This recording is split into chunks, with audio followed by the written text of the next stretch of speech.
هو الذي يريكم البرق خوفا وطمعا وينشئ السحاب الثقال ويسبح الرعد بحمده والملائكة من خيفته ويرسل الصواعق فيصيب بها من يشاء وهم يجادلون في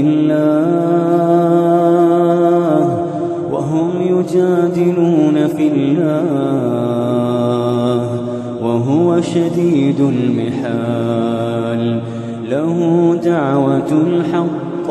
والذين يدعون من دونه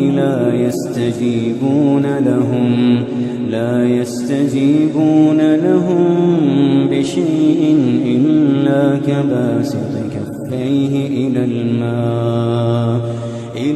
كباسط كفيه إلى الماء ليبلغ فاه وما هو ببالغه وما دعاء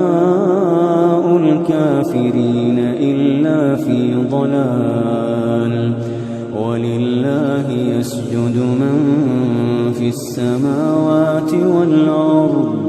ولله يسجد من في السماوات والأرض طوعا وكرها وظلالهم بالغدو والآصال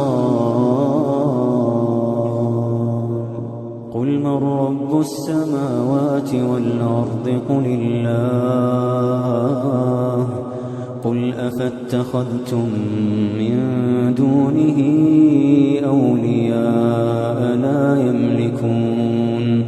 لا يملكون لأنفسهم نفعا ولا ضرا قل هل يستوي الأعمى والبصير أم هل تستوي الظلمات والنور أم جعلوا لله شركاء خلقوا كخلقه فتشابه الخلق عليهم قل الله خالق كل شيء وهو الواحد القهار أنزل من السماء ماء فسالت أودية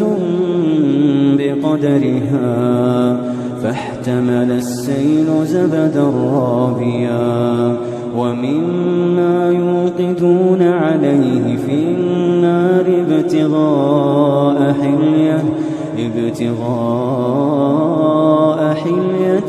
أو متاع زبد مثله